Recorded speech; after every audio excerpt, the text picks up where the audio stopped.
Assalamualaikum warahmatullahi wabarakatuh, sahabat Febi. Perkenalkan, saya Muhammad Irsad, dosen Fakultas Ekonomi dan Bisnis Islam UIN Sunan Raden Mas Said, Surakarta.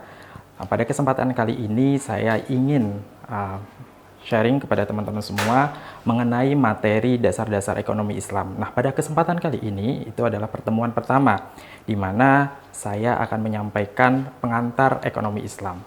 Nah, namun sebelum itu, sebelum kita memasuki kepada apa sih ekonomi Islam, kita mengenal ekonomi Islam lebih jauh, saya ingin mengajak teman-teman semuanya, sahabat Febi, ya, untuk mengamati ayat ini. Ya. Al-yauma akmaltu lakum dinukum wa atmamtu alaikum ni'mati wa raditu lakumul Islam madinah.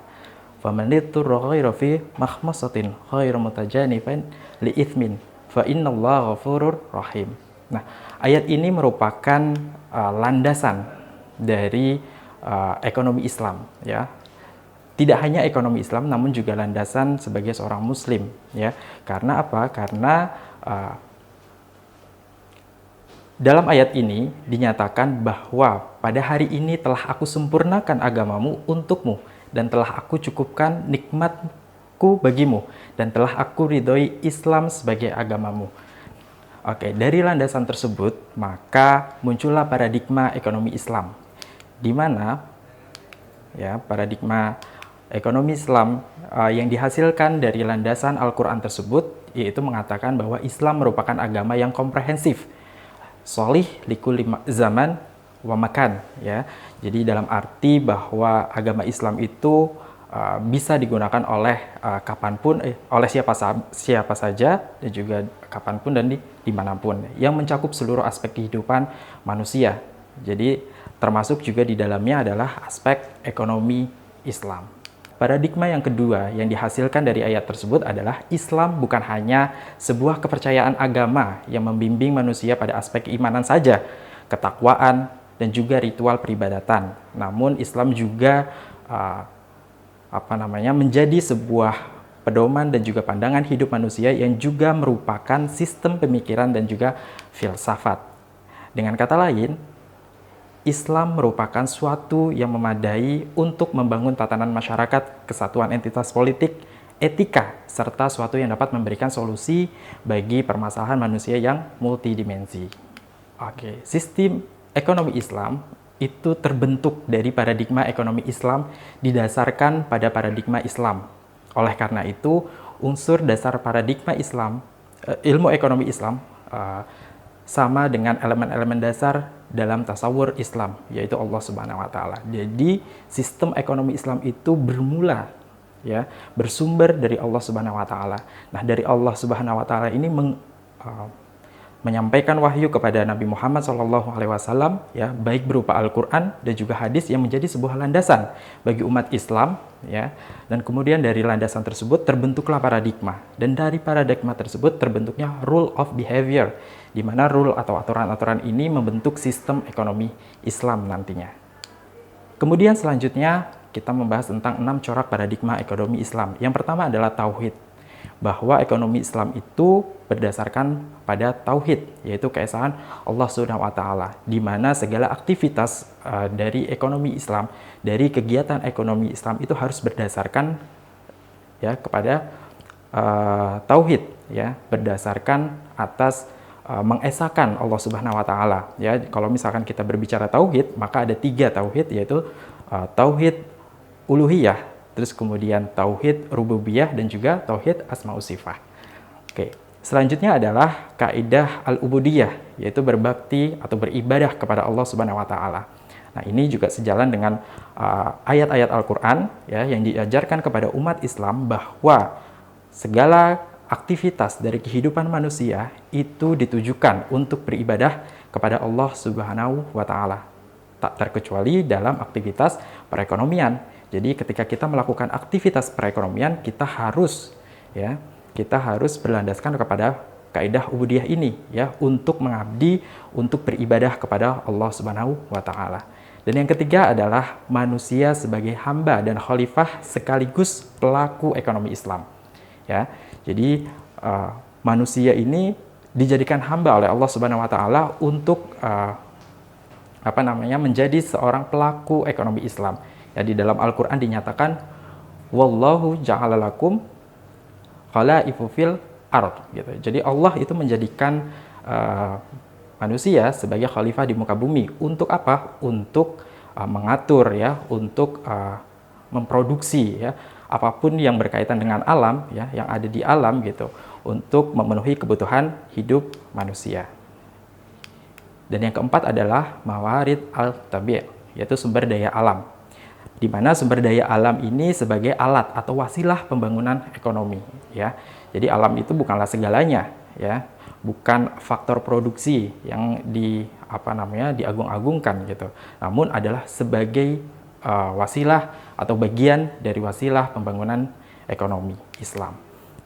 Dan yang kelima adalah al-tawazun, yaitu keseimbangan ya, di mana di dalam ekonomi Islam itu memiliki paradigma keseimbangan ya. Jadi harus seimbang antara hal-hal yang berkaitan dengan dunia dan juga hal-hal yang berkaitan dengan akhirat ya. Jadi tidak hanya mementingkan kehidupan di dunia, namun juga mementingkan kehidupan di akhirat. Makanya kenapa kalau misalkan kita berbicara ekonomi Islam, maka tujuan akhir dari pembelajaran ekonomi Islam atau kegiatan ekonomi Islam itu adalah falah ya, keberhasilan di dunia dan juga di akhirat.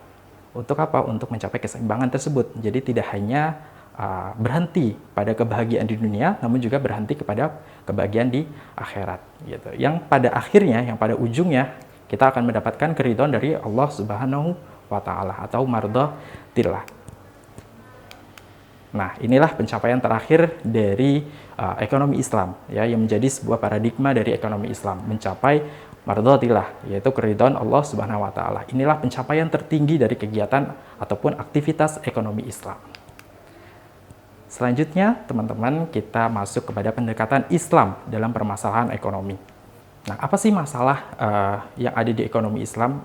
Tuh, sama sebenarnya ya, masalah-masalah yang terjadi di dalam ekonomi Islam itu sama seperti yang terjadi dalam ekonomi konvensional, di mana ya masalah-masalah dalam ekonomi Islam ya itu juga seperti ya kelangkaan ya, terus kebutuhan manusia yang tidak terbatas dan juga sumber daya alam yang terbatas itu juga sama ya. Jadi masalah dari ekonomi Islam itu sama. Namun bagaimana pendekatan Islam gitu dalam melihat permasalahan-permasalahan ekonomi ini? Yang pertama adalah pendekatan induksi. Ya, pendekatan induksi dimaksudkan adalah metode berpikir yang menerapkan hal-hal khusus terlebih dahulu yang kemudian dihubungkan dengan hal-hal yang umum. Ya, jadi dari khusus kemudian ke umum. Nah, seperti ini contohnya. Ya, kita lihat ya di kanan saya. Jadi dari masalah, ketika misalkan datang masalah, maka yang dicari kemudian adalah mencari fakta dari masalah tersebut. Ya, dan juga mencari nas khusus. Jadi yang dicari adalah nas khususnya langsung yang berkaitan dengan masalah tersebut. Maka dihasilkan adalah menarik hukum syariat. Jadi ketika misalkan sudah ditemukannya nas gitu, maka kita bisa menarik hukum syariatnya ya. Nah, jadi dalam pendekatan induksi ini itu adalah bersifat konfirmasi ya. Berbeda dengan pendekatan deduksi, di mana pada pendekatan deduksi merupakan metode berpikir yang menerapkan hal-hal umum terlebih dahulu yang kemudian dihubungkan ke dalam bagian yang khusus. Ini kebalikan dari metode atau pendekatan induksi tadi ya. Dari umum dulu terus kemudian ke khusus ya. Di mana ketika terjadi masalah, maka yang selanjutnya dilakukan di dalam pendekatan deduksi ini adalah mencari ilat atau persamaan hukum. Ya. Ketika misalkan sudah ditemukan, maka mencari nas umumnya, bukan nas khususnya, tapi nas umumnya yang sesuai dengan permasalahan yang sedang diteliti. Ya. Nah, kalau misalkan di dalam usul fikih, kita belajar yang namanya kias. Nah, persis sama ya, persis sama dengan apa yang kita pelajari di dalam kias. Nah, terus kemudian dari mencari nas umum ya, yang sesuai dengan permasalahan ya. Terus kemudian ada persamaan ilatnya, maka dihasilkanlah hukum syariat. Nah, dalam konteks ini, dalam pendekatan deduksi ini, ya, maka pendekatan deduksi ini dimaksudkan untuk pembentukan hukum atau untuk menghasilkan hukum, berbeda dengan pendekatan induksi tadi yang bersifat untuk konfirmasi, untuk menarik sebuah hukum, ya. Nah, inilah perbedaan dari pendekatan ekonomi Islam dalam sebuah permasalahan ekonomi, ya. Selanjutnya adalah definisi, kita masuk ke dalam definisi, konsep, dan ruang lingkup ekonomi Islam. Kita masuk kepada definisi, ya. Oke, yang pertama adalah definisi dari Muhammad Abdul Manan dalam Islamic Economic, ya, di dalam teori and practice, ya. Dinyatakan bahwa Islamic Economic is a social science which study the economic problem of a people imbued with the value of Islam. Jadi di sini yang saya garis bawahi adalah di mana ekonomi Islam itu adalah pengetahuan sosial yang mempelajari permasalahan-permasalahan ekonomi manusia yang didasari oleh nilai-nilai Islam. Penting ya. Jadi permasalahan Islam yang didasari atau pembelajaran studi permasalahan ekonomi yang didasari dengan nilai-nilai Islam. Berikutnya adalah pengertian dari Muhammad Najatullah Al-Siddiq, ya, dalam Muslim Economic Thinking. Menurut beliau, Islamic Economic adalah Muslim thinker response to the economic challenge. Ya, jadi ini adalah sebuah respon dari pemikir Muslim terhadap tantangan-tantangan ekonomi of their time, gitu, pada masanya. Ya.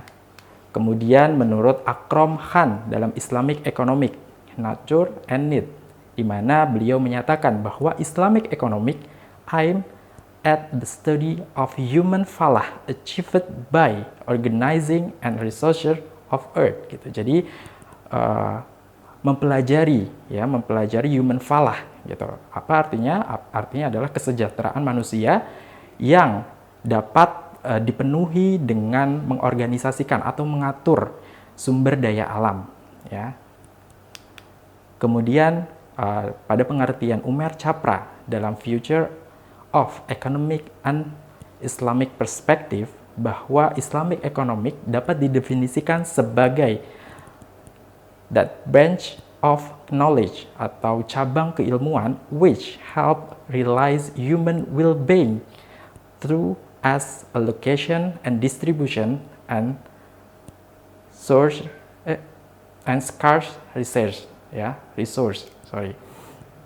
Jadi bahwa Islamic Economic ini dapat membantu merealize human well-being, ya, di mana menurut beliau Islamic Economic didefinisikan sebagai cabang keilmuan yang membantu manusia untuk merealize kesejahteraan, ya, dengan mengalokasikan dan juga mendistribusikan keterbatasan sumber daya. Terus kemudian kita masuk ke dalam konsep dan juga ruang lingkup ekonomi Islam. Secara umum, ya, seperti yang tadi sebelumnya saya sampaikan bahwa ruang lingkup ekonomi Islam atau konsep dan juga ruang lingkup ekonomi Islam itu bersumber, ya, berdasarkan Al-Quran dan juga hadis, ya, di mana dari landasan ini Al-Quran dan hadis itu terbentuklah akidah, ya, kemudian juga syariah, ya, aturan-aturan, ya, yang nantinya menjadi aturan main di dalam ekonomi Islam, dan yang kemudian akhlak atau moralitas. Ya, jadi Islam itu menekankan kepada tiga ini, ya. Pertama akidah yang berazaskan ketuhanan, yang kedua adalah syariah, ya, hukum-hukum, ya, aturan-aturan mainnya. Terus yang ketiga adalah akhlak, moralitas, ya, etika dan lain sebagainya. Kemudian dari ketiga ini, ya, maka muncullah, ya, dari ketiga ini dan ditambahkan dengan sejarah Islam, maka muncullah nilai-nilai ekonomi Islam, ya, menghasilkan ekonomi Islam dan juga prinsip dari ekonomi Islam yang nanti kita akan bahas pada pertemuan selanjutnya lebih detail, ya, mengenai tentang nilai ekonomi Islam dan juga prinsip dari ekonomi Islam itu sendiri. Oke. Nah, ini tadi sudah kita bahas juga ya, pendekatan deduksi. Nah, terus kemudian fakta realitas ekonomi, ya, kita bisa lihat di sini. Terus kemudian pendekatan induksi, di mana dari pendekatan induksi, ruang lingkup dari pendekatan ini adalah produksi, terus kemudian konsumsi, dan juga yang terakhir adalah distribusi. Ya. Jadi ruang lingkup ekonomi Islam juga sama dengan ruang lingkup yang ada pada ekonomi konvensional, yaitu membahas tentang masalah-masalah ekonomi mikro dan juga ekonomi makro yang didasari atas nilai-nilai keislaman dan juga prinsip-prinsip keislaman. Ya. Nah, terus kemudian kita masuk ke dalam pondasi dan juga pilar ekonomi Islam.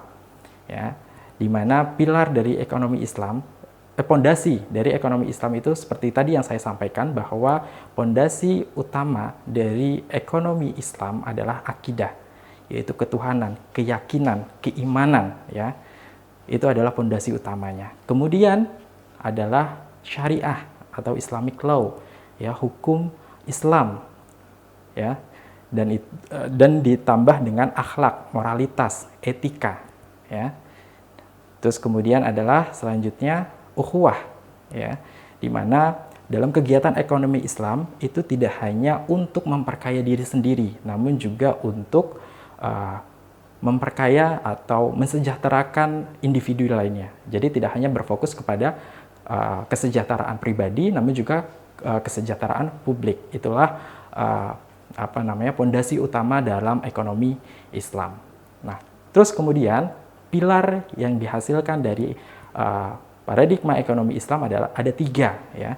Yang pertama adalah keadilan, di mana di dalam pilar keadilan ini, ya, Islam menitik beratkan kepada yang pertama adalah tidak adanya riba, ya.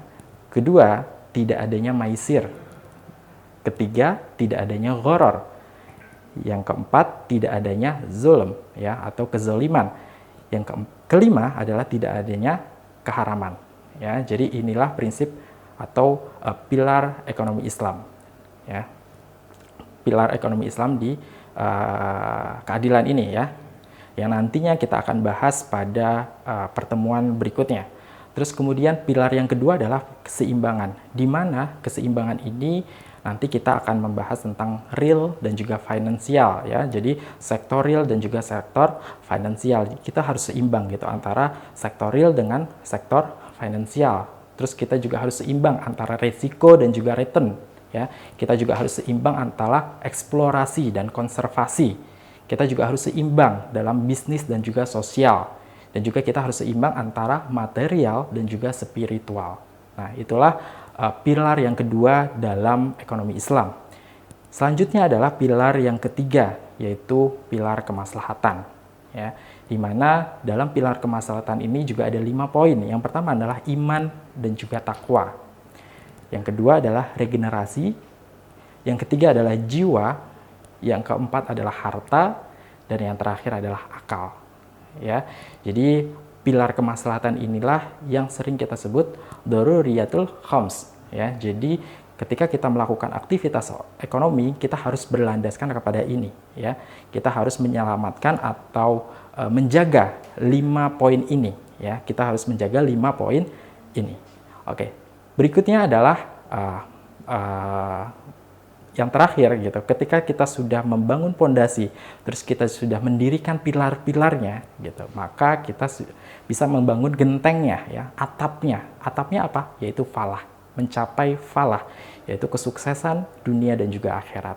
Nanti pada pucuknya, ya, kita akan mencapai pada titik mardotillah, ya, yang di sini tidak saya sebutkan, ya, tidak saya bahas, ya, karena rata-rata ketika kita membahas ekonomi Islam, maka para pemikir ekonomi Islam terdahulu hanya sampai kepada falah. Oke.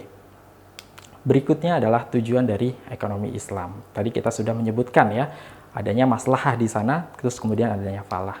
Nah, maslahah ini dimaksudkan adalah kesejahteraan yang berpegang pada norma moral, ya. Jadi untuk mencapai sebuah kemaslahatan, kita harus mensejahterakan kesejahteraan, harus berpegang kepada kesejahteraan yang berpegang pada norma moral. Yang kedua adalah untuk mencapai kemaslahatan, ya, kemaslahatan umat, ya, kita harus berpegang kepada persaudaraan dan juga keadilan.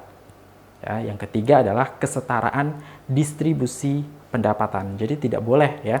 Jadi supaya apa? Supaya tidak ada kekayaan yang menumpuk pada satu orang saja atau pada satu kelompok saja. Jadi distribusi pendapatan itu harus merata, ya, didistribusikan. Kemudian adalah yang keempat, yaitu kebebasan individu dalam konteks kesejahteraan sosial. Nah, demikian materi pengenalan dari ekonomi Islam yang nantinya kita selanjutnya akan membahas lebih lanjut, lebih rinci, ya, masing-masing poinnya pada pertemuan berikutnya.